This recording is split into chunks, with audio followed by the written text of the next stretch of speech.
رہبری اور رہنمائی کے لیے ہے۔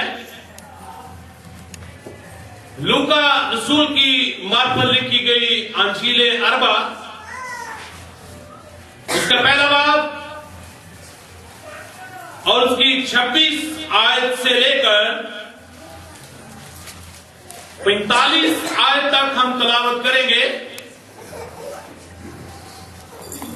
اپنی توجہ، اپنا دھیان جو ہے وہ کلام مقدس کی تلاوت کی طرف لگائیے گا۔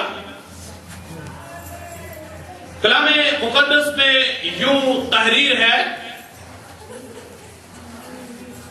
چھٹے مہینے میں جبرائیل فرشتہ خدا کی طرف سے گلیل کے ایک شہر میں جس کا نام ناصرت تھا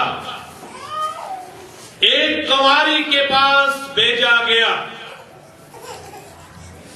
جس کی منگنی داؤد کے گھرانے کے ایک مرد یوسف کے نام سے ہوئی تھی، اور اس کنواری کا نام مریم مقدسہ تھا۔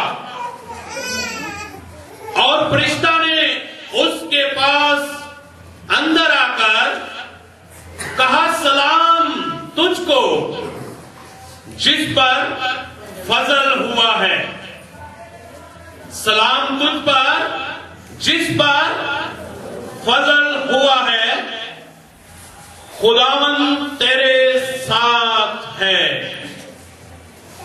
وہ اس کلام سے بہت گھبرا گئی، اور سوچنے لگی کہ یہ کیسا سلام ہے۔ فرشتہ نے اس سے کہا،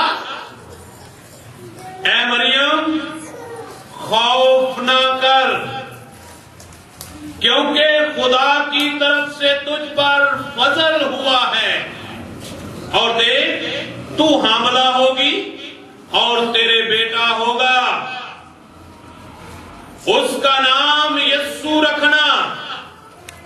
وہ بزرگ ہوگا اور خدا تعالی کا بیٹا کہلائے گا، اور خداوند خدا اس کے باپ داؤد کا تخت اسے دے گا، اور وہ یعقوب کے گھرانے پر ابد تک بادشاہی کرے گا، اور اس کی بادشاہی کا آخر نہ ہوگا۔ مریم نے فرشتہ سے کہا، یہ کیوں کر ہوگا جبکہ میں مرد کو نہیں جانتی؟ اور فرشتہ نے جواب میں اس سے کہا کہ روح القدس تجھ پر نازل ہوگا، اور خدا تعالی کی قدرت تجھ پر سایہ ڈالے گی، اور اس سبب سے وہ مریم مقدس خدا کا بیٹا کہلائے گا۔ اور دیکھ، تیری رشتہ دار الشبہ کے بھی بڑھاپے میں بیٹا ہونے والا ہے، اور اب اس کو جو بانجھ کہلاتی تھی، چھٹا مہینہ ہے، کیونکہ جو قول خدا کی طرف سے ہے وہ ہرگز بے تاثیر نہ ہوگا۔ مریم نے کہا، دیکھ میں خداوند کی بندی ہوں، میرے لیے تیرے قول کے مطابق ہو۔ پس فرشتہ اس کے پاس سے چلا گیا۔ انہی دنوں مریم اٹھی اور جلدی سے پہاڑی ملک میں یہودیہ کے ایک شہر کو گئی، اور زکریا کے گھر میں داخل ہو کر الشبہ کو سلام کیا۔